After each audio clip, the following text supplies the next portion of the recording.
강지환 씨에 대한 강지환 씨 범행에 대한 의혹이 계속 나오고 있습니다.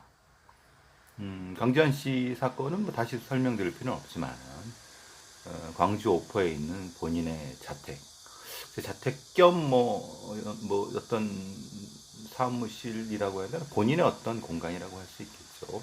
상당히 큰 공간이니까 외주 스태프 여성 2명을 성폭행, 한 사람은 성폭행, 한 사람은 성추행 및 성폭행 미수 이럴 것 같아요. 제가 보기에는 그 주장하는 바가. 어쨌든 근데 성폭행 및 성추행 혐의로 구속돼 있죠.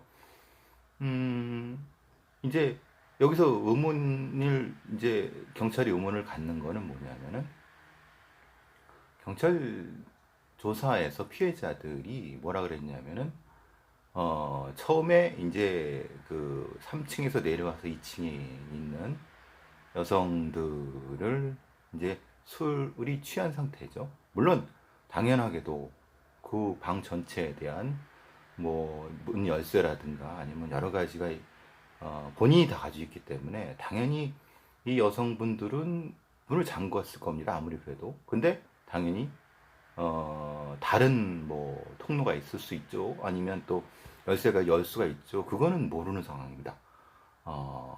요것은 근데 만약에 애초에 이 외주 스태프와의 모임이 원래는 이제 이 공간에서 어떤 스태프의 성별회를 하는 거로 이제 예정이 되기 때문에 결국은 이 2명 여성만 불러갖고 하거나 남거나 그런 건 아니고, 그리고 나머지 사람들은 이제 귀가를 했거나 아니면 거기서 빠져나왔고. 그런데 문제가 만약에 강지환이라는 사람이, 이건 추정입니다. 이 여성 스텝 2명을 타겟으로 하고 그런 형태의 이 술 모임을 하자고 했고, 당연히 쥐가 이제 왕이니까 하자고 하면 거기서 했겠죠. 좀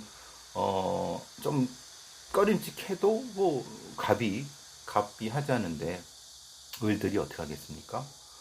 이렇게 했고, 또 그것을 머릿속에 넣고 했고, 또 흔히 말하는 진실게임이라고 하는 게임을 통해서 집중적으로 술을 먹였는데, 그 술을 먹이는 과정에서 거기에 동석한 사람들이 그것에 협조를 했다.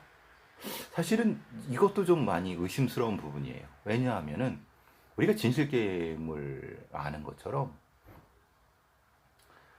이게 여러 게임을 하다 보면은 한 사람만 집중적으로 걸리기가 쉽지 않죠.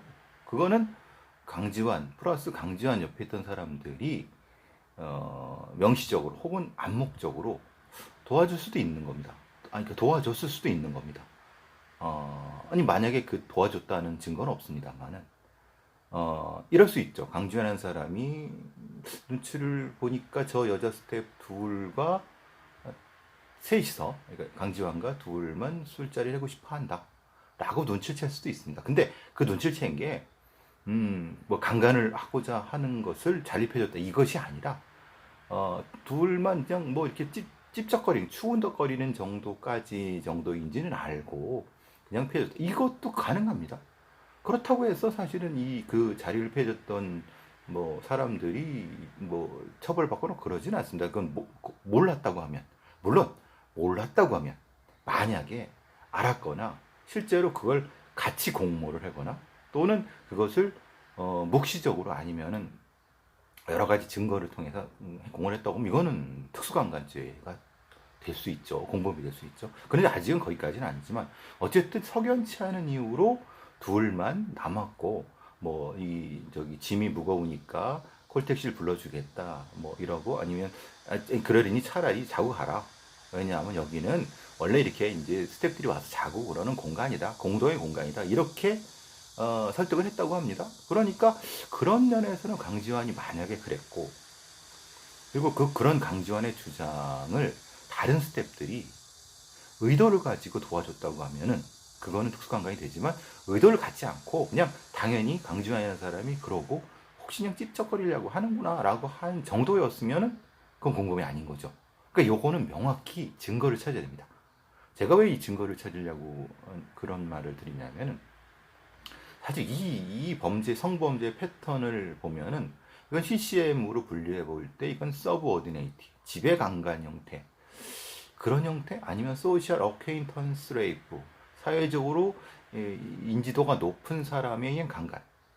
그러니까 말하자면 안희정과 김지은, 안희정이 지금 처벌받은 그걸 지배강간과 지인강간, 이제 소셜 어퀘인턴스 레이프와 서브오디네이트 레이프 그 사이에 있는 것 같습니다. 이걸 서브오디네이트는 지배강간이고 소셜 어퀘인턴스는 지인강간이지만 그 지인은 사회적 지인이기 때문에 사실은 그 부분에서는 오히려 소셜 어퀘인턴스 레이프가 더 적절할 것 같은데 그 본류상으로는.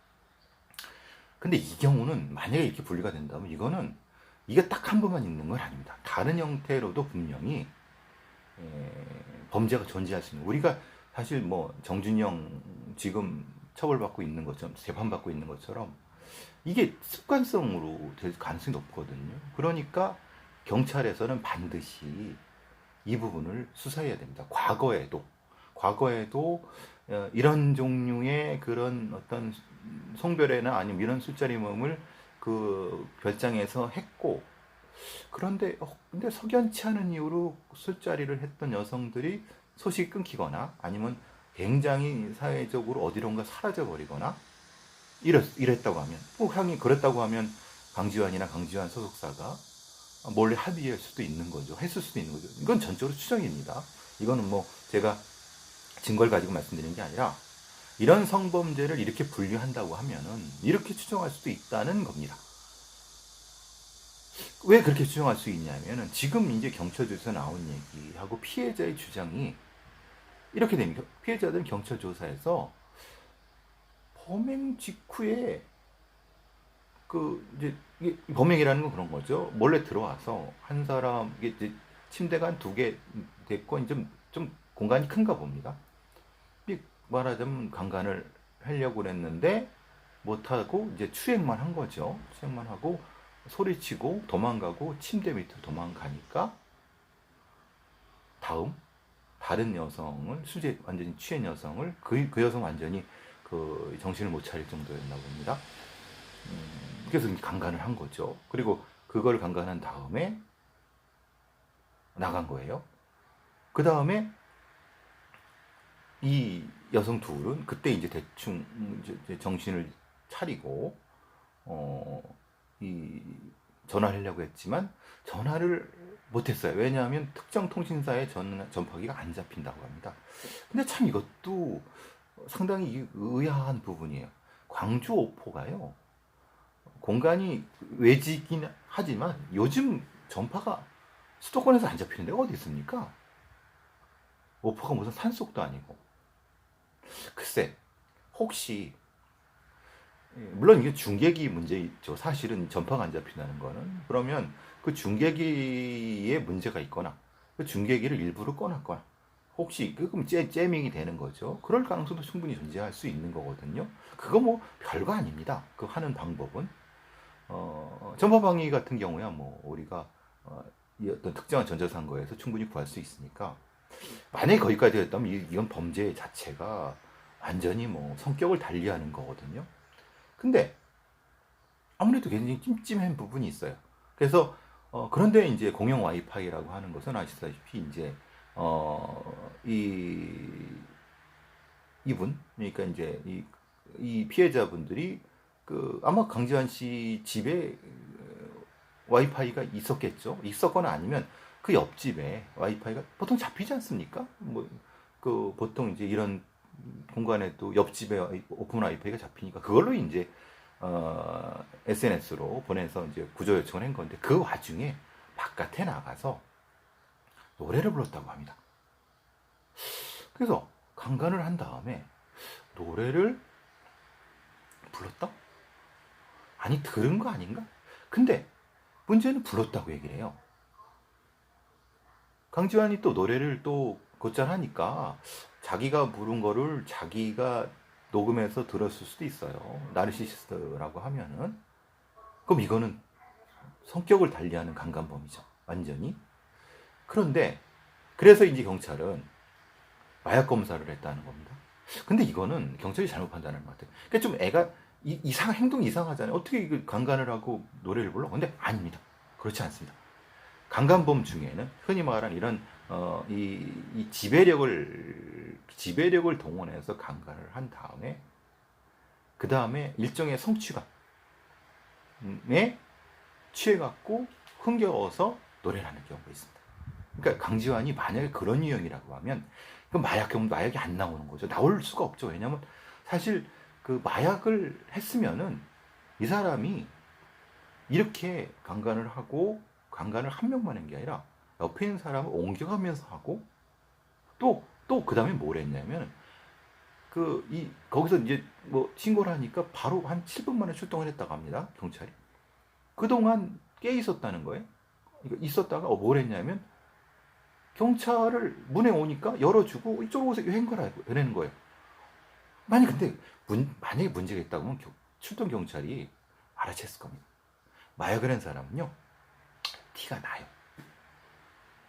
뭐 아주 완전히 술 취한 사람은 하지 않지만은 약간 어눌하거나 아니면 뭔가 이상해요. 조금 경력이 있는 경찰이라고 하면 지금 신고가 저거란 말이에요. 강간을 당했다고 신고를 하는 거기 때문에 용의자로 봐야 되기 때문에 분명히 확인을 했을 거예요. 근데 어떻게 기억이 전혀 없는 상황에서 경찰 안내를 할 수 있냐? 그러니까 이거는 사실은 기억이 있었고, 그럼 기억이 나지 않는다라고 한 것은 사실은 거짓말인 거죠. 본인도 얘기한 것처럼 사실 생각난다고 하는 거고, 문제는 마약을 했기 때문에 기억이 안 난다. 아닙니다. 마약을 했기 때문에 기억이 안 나는, 마약을 하게 되면 일부분이라도 납니다. 그러니까 사실은 마약은 아닌 것 같아요. 그러면 이거는 아마 특정한 유형의 강간범 유형일 것 같아요. 본인이 강간을 한 거는 이제는 부정할 수가 없어요. 여기서 중요한 거는 강지환이 어떤 유형의 성범죄자인지, 그 성범죄자의 유형을 분류하고 그 분류에 따라서 혹시라도 과거에 아니면 다른 피해자가 있었을 수 있고, 만약에 그 피해자를 찾아내자는 것이 아니라 이렇게 처벌을 해야지만이 그 피해자도 두려움에서 벗어날 수 있다는 겁니다. 즉 우리가 강간범을 잡는 이유, 특히 연쇄 강간범 이런 특정한 유형의 강간범을 잡는 이유는 암수 범죄로 인해서 이전에는 사실 강간을 당하고 그냥 마지못해 합의를 하고 조용히 어디로 사갖고 그냥 조용히 살고 그냥 자기 이 분노를 핥으면서 사는 거죠. 치욕과 분노를 핥으면서 사는데, 근데 그 자기 강간한 사람은 TV에 나와서 막 잘 나가고 그러면 굉장히 이 격한 분노 때문에 극단적 선택을 하는 경우도 있고 삶이 어지럽습니다. 못 삽니다. 정의가 실현되면은 그 사람의 인생도 사실은 제대로 살 수 있는, 그래서 이런 것이 필요하다는 겁니다. 지금 간이검사에서 나오지 않았대요. 물론 간이검사에서 나오지 않았다고 해서 본검사에서 나올 수 있습니다만 지금 양태로 봐서는 사실은 마약에 의한 것 같진 않아요. 왜냐하면 다시 말씀드리면 마약에 의했다고 하면은 경찰을 안내한 것, 그리고 그 강간을 한 사람한테 한 거는 모르지만은 두 사람을 시도했잖아요. 그것도 시간이 꽤 되는 시간이에요.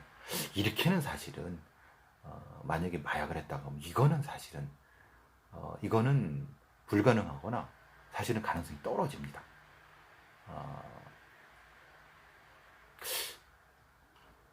그럼 지금 상태에서는 강지환에 대한 심리 검사가 필요하죠. 그리고 뚜렷한 행동 분석을 통해서 어떤 유형의 범죄자인지를 파악하고, 사실 근데 우리나라는 이런 유형 파악을 하지 않습니다. 그냥 강간이냐, 이것도 계획적 간감이냐, 특수간감이냐 이 정도로 그냥 해서 뭐 합의했느냐, 뭐 이런 정도 처벌합니다. 그러니까 사실은 우리나라의 강간범죄가 넘쳐나는 거고 해결이 안 되는 겁니다. 엄격하게 그 사람의 그 동기, 모티브와 인텐트를 명확히 찾아갖고 관련된 여죄들을 싹 밝혀내고 그 사람의 행동을 분석을 통해서 다 털어내야지만이 실제로 정의가 실현되는 거거든요. 글쎄 지금 상태에서는 사실 제가 지금까지 한 거는 지금까지 나온 얘기를 추정한 겁니다. 뭐 증거는 없습니다. 그렇지만은 제가 이 사건의 담당 수사관이고 수사팀장이라고 하면 반드시 거기까지 할 것이고 이 사건은 그렇게까지 해야 될 것으로 봅니다. 물론 지금 상태에서는 여러 가능성이 다 존재하기 때문에 참 걱정입니다. 다시 이 피해자들이 2차, 3차 피해를 당하지 않았으면 여러분도 절대 이 성범죄에 대한 2차, 3차 피해는 절대 해서는 안 되는 거고요. 좀 당연히 잘 아시겠지만요.